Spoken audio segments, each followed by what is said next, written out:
Assalamualaikum warahmatullahi wabarakatuh. Bismillahirrahmanirrahim. Alhamdulillahirabbil alamin. Pada kesempatan ini kita akan membahas dengan tema syarat dan rukun nikah, kelanjutan dari materi kemarin, bab nikah. Bismillahirrahmanirrahim. Yang namanya sebuah aktivitas atau amal, terutama ibadah, tentu ada syarat dan rukunnya. Syarat dan rukun di dalam pernikahan ini harus terpenuhinya. Syarat dan rukun pernikahan itu ada 5. Syarat dan rukun pernikahan ada 5, seperti yang terkutip di dalam kitab-kitab para ulama, diantaranya dalam kitab Fathul Qorib atau Fathul Wahab Syarah Minhajut Tulab juz 2 disebutkan faslun fi arkanin nikah wa ghairiha. Arkanuhu khamsatun zaujun wa zaujatun wa waliyun wa syahidani wa sighah. Jadi rukun pernikahan ada 5. Yang pertama calon suami, 2 calon istri, 3 ijab qabul, 4 wali, dan 5 dua orang saksi. Nah ini makanya penting, kalau tidak ada calon suami maka tidak akan terjadi pernikahan, ataupun juga tidak ada calon istri. Sering ada sebuah umur rukunnya pernikahan cuma kali dua kalau bahasa Jawanya adalah kali itu artinya adalah kali sinten. Kalau nggak ada yang dinikahi maka pernikahan tidak sah. Oke, dilanjut. Rukun pernikahan ada 5. Harus disiapkan calon suami, calon istri. Kenapa calon? Ya karena belum terjadi pernikahan, belum sah, maka masih menjadi calon. Harus disiapkan calon suaminya, harus siap, calon istrinya harus juga siap ada. Kemudian ijab qabul yang terjadi pada prosesinya, kemudian juga ada wali dan 2 orang saksi. Rukun pernikahan yang pertama adalah calon suami. Syarat-syaratnya adalah beragama Islam. Di dalam kitab Fathul Wahab, wa syartu fi zauji khallun wa ikhtiyarun wa ta'yinun wa ilmun bi khalil mar'atilah. Ini beragama Islam. Yang kedua jelas dia laki-laki, ya, bukan bencong atau wandu bahasanya. Kemudian tidak beristri 4 lainnya, karena dalam agama kita disyariatkan maksimal 4. Kalau sudah 4 maka tidak boleh menikah lagi untuk yang kelima. Diperbolehkan jika salah satu diceraikan atau salah satunya meninggal dunia. Otomatis kan berarti 3, berarti tambah 1 lagi 4. Artinya 4 ini yang masih hidup dan sah jadi istrinya. Kalau sudah meninggal atau dicerai berarti tidak masuk dalam hitungannya. Kemudian syaratnya juga tidak mempunyai hubungan mahram dengan calon istri. Ini perlu diketahui dan harus tahu ini. Nanti menikah calon istrinya ternyata diurut-urut masih mahramnya. Nah ini maka penting sekali, kayak sebuah cerita apa itu, perahu tangkupan perahu itu, ya, legenda atau cerita itu. Waktu di sekolah dulu ada buku cerita Gunung Tangkupan Perahu. Itu anaknya kecil dibuang atau di hutan, itu setelah dewasa muda tampan ketemu ibunya lagi yang masih muda. Nah ini kan nggak boleh hubungan mahram. Nanti ada pembahasan lagi mahram-mahramnya siapa saja. Kemudian tidak mempunyai istri yang haram dimadu dengan calon istrinya. Artinya apa? Kalau dia sudah punya istri 1 kemudian menikah lagi, maka istri yang kedua atau calon istri yang kedua ini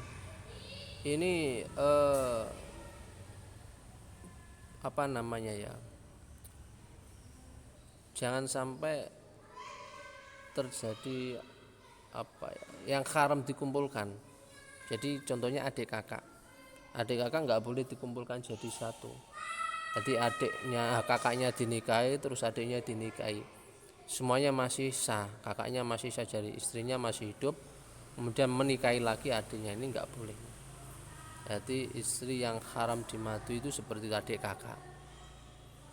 Boleh adiknya dinikahi kalau kakaknya sudah dicerai atau meninggal. Ini kadang kan terjadi di masyarakat, kakaknya sudah meninggal akhirnya basa Jawa ini ngeduni dinikahi. Kalau sudah meninggal boleh atau dicerai boleh. Kalau masih hidup nggak boleh. Atau yang masih semakrom ya, nggak boleh. Tidak harus adiknya atau semakrom dengan istrinya, nggak boleh. Kemudian syaratnya lagi tidak dalam keadaan ikhram, baik untuk haji ataupun umroh. Maka ketika haji dan umroh jangan sampai menikah atau ya menjalin ikatan ijab qabul. Kalau sudah pulang saja ya, ketemu di sana tumbuh rasa benih-benih cinta, pengen mau melaksanakan akad nikah, ya diselesaikan dulu urusan haji dan umrohnya. Berikutnya adalah rukun beserta syarat-syaratnya nikah. Yang kedua adalah mempelai wanita. Syaratnya juga beragama Islam, jelas bahwa ia seorang perempuan, tidak ada hubungan mahram dengan calon suami seperti tadi ya, harus jelas mahram atau bukan.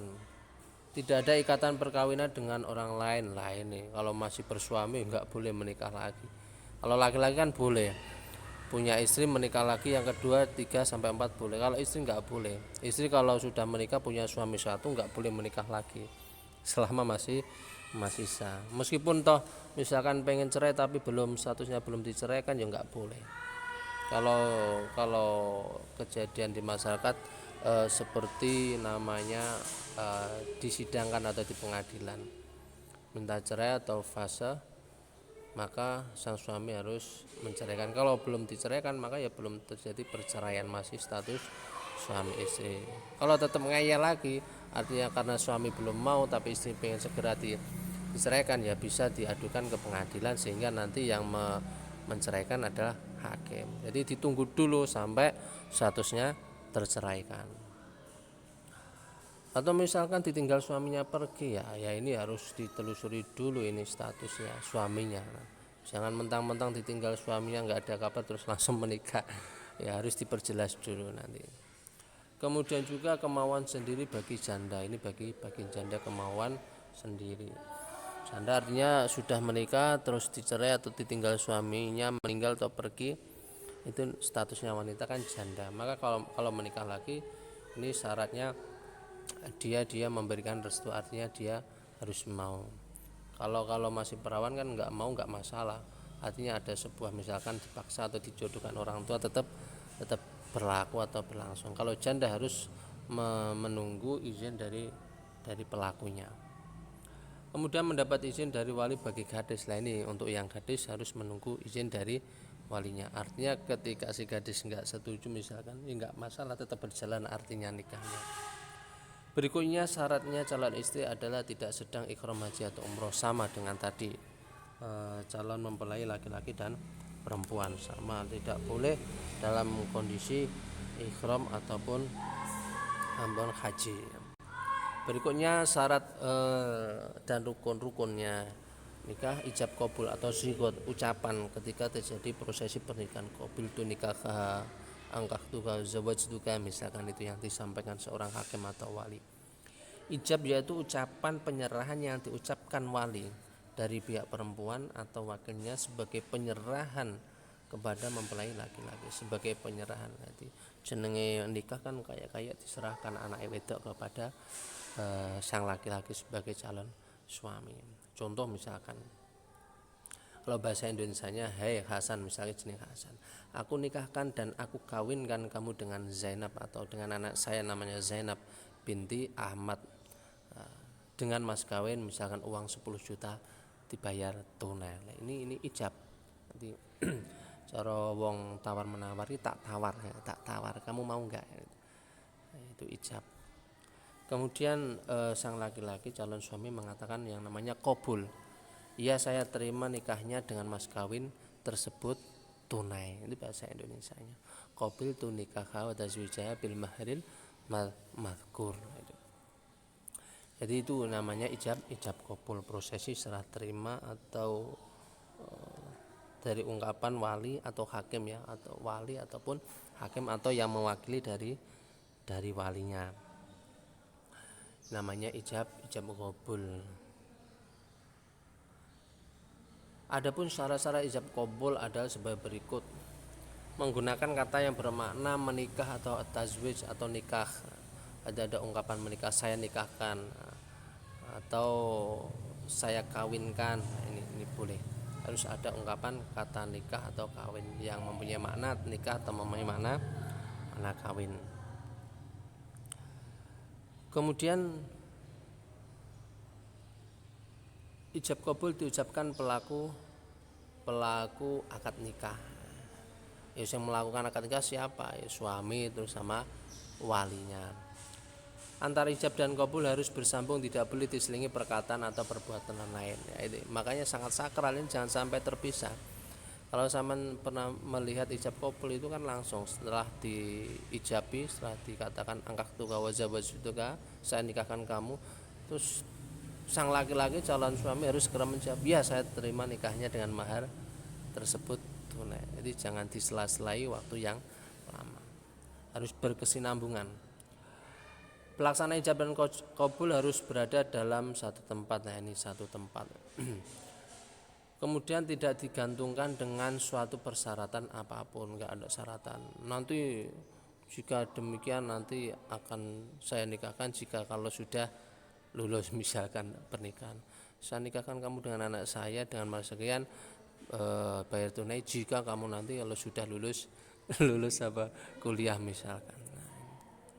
Nah, itu tidak boleh digantungkan. Kemudian juga tidak dibatasi dengan waktu tertentu. Saya nikahkan kamu dengan anak ini, putri dari ini selama 1 tahun. Wah ini enggak boleh. Ini kalau bahasanya nikah mut'ah ya, nikah kontrak itu. Ya rumangsane seneng, ini enggak boleh nikah mut'ah ini. Ini syarat dan syarat-syarat ijab qabul. Kemudian yang keempat rukunnya nikah adalah wali, yaitu orang yang berhak menikahkan perempuan yang berada dalam kekuasaannya dengan seorang laki menurut aturan syariat agama Islam. Jadi wali itu orang yang berhak menikahkan perempuan ya, yang berada di kekuasaannya. Lek gadis memang di walinya, kalau jandanya tetap membutuhkan wali, hanya izin dan tidaknya. Syaratnya wali adalah laki-laki ya. Jadi misalkan ibu ya nggak bisa menikahkan. Dan misalkan kayaknya bapak sudah meninggal ya nanti dilemparkan ke wali yang berikutnya, urutannya sebawahnya, atau dilemparkan ke hakim.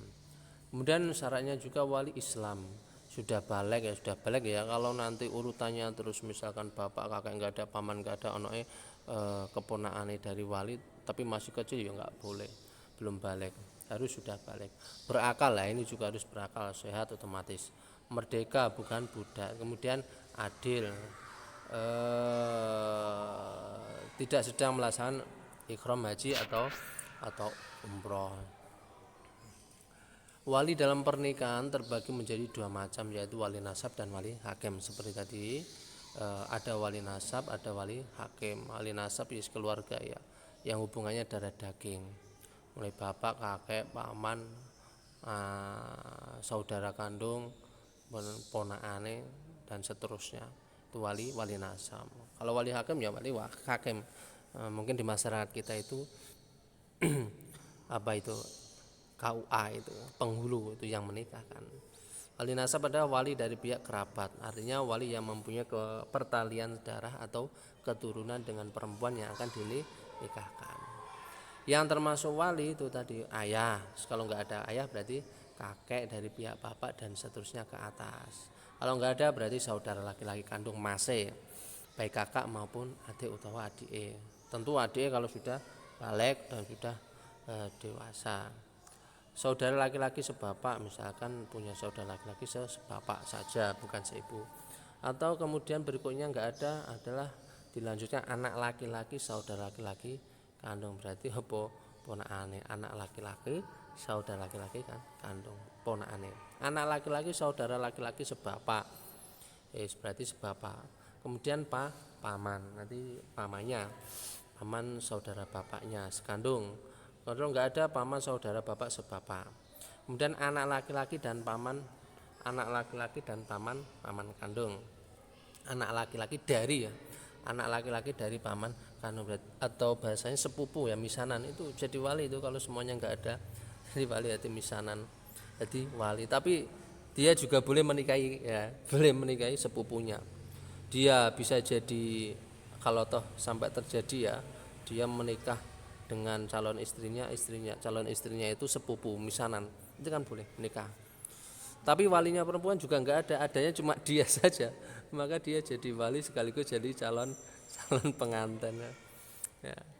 Antik ya, langka. Anak laki-laki dari paman sebapak, kemudian kalau tidak ada semuanya hakim. Itu urutan wali.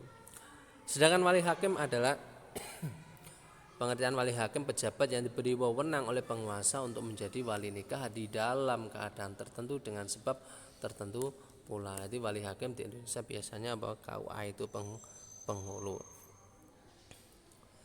Kemudian hakim bisa menjadi wali dalam keadaan berikut ya. Wali-wali hakim itu bisa menjadi wali atau menikahkan jika tidak ada wali nasab di atas. Memang wali-wali nasab nggak ada, maka boleh hakim menikahkan. Kemudian wali yang dekat tidak memenuhi persyaratan, sementara wali yang jauh tidak ada. Kan ada wali yang dekat, ada wali yang jauh. Kayak tadi, itu yang atas itu wali dekat, yang urutan bawah itu wali yang jauh maksudnya. Nggak ada semua atau nggak memenuhi syarat, maka ke hakim. Kemudian juga wali yang lebih dekat sedang melakukan ikhram ya. Sebenarnya sama saja sih dengan yang nomor atasnya. Pokoknya nggak bisa melakukan, entah karena tidak memenuhi syarat, entah karena ikhram, atau bawahnya ini karena apa, masuk penjara, berarti nggak bisa kan, atau tidak mau menikahkan misalkan, atau bersembunyi. Nah, ini ada perumpamaan bersembunyi tidak mau menikahkan, atau bersikeras tidak mau menikahkan, ada juga nih. Hilang tidak ketahui ya, maka larinya ke hakim. Kemudian dua orang saksi ya, syaratnya dua orang saksi ya, harus laki-laki ya, nggak boleh perempuan, beragama Islam, baligh, berakal, merdeka, bisa melihat dan mendengar, memahami bahasa yang digunakan dalam akad ya, itu ngerti. Nah, itu nggak ngerti misalkan akad nikah pakai basa Madura, saksinya orang Jawa nggak ngerti basa Madura, wah lagi harus ngerti basa Madura misalkan, atau kalau bahasa Arab itu semuanya sudah tahu meskipun gak ahli Arab, ngerti maksudnya kan gitu. Kemudian tidak sedang mengerjakan ikhram haji ya, seperti tadi, hadir dalam ijab qabul itu. Jadi itu saksi gitu ya, dua orang saksi, syaratnya itu tadi. Kalau di dalam dalam takrib disebutkan wa yaftaqiru al-wali wasyahidani ila sittata syara'id. Nanti butuh 6 syarat bagi wali dan 2 orang saksi. Pertama apa? Al-Islam wal bulugh baligh, wal aql berakal, wal kharimah dan juga merdeka, wa dzukura laki-laki, dan adalah adil ya. Jadi adil itu ya kalau secara teori itu sangat-sangat ketat. Tapi kalau toh misalkan tidak memenuhi syarat dengan kriteria teori yang sangat ketat, jadi nggak masalah lah itu. Ada keterangan bahwa yang dimaksud dengan adil itu apa? Wal maksud bil adalah, jadi maksud adil itu apa? Adamu irtikabil kabair minadzunub. Jadi wong sing gak nglakoni dosa gede ya, wong sing gak nglakoni dosa gede. Wa adamul israri ala sogo iri. Kemudian apa? Tidak membiasakan dosa kecil. Lek ping pisan ya apa-apa. Wa adamu fi'li ma yakhilu bil mur'ah. Kemudian tidak melakukan sesuatu yang ngurangi mur'ah atau harga diri. Nah, ini yang termasuk orang yang dimaksud orang yang adil seperti itu. Nah, misalkan enggak memenuhi syarat kayak tadi selevel bawahnya lah, rodok-rodok selevel bawahnya itu enggak masalah, enggak apa-apa. Itu untuk rukun-rukun dan syaratnya nikah.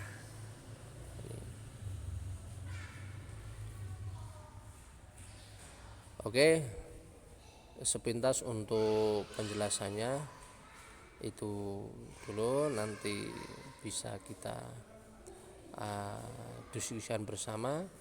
Ada kurangnya saya mohon maaf. Wassalamualaikum warahmatullahi wabarakatuh.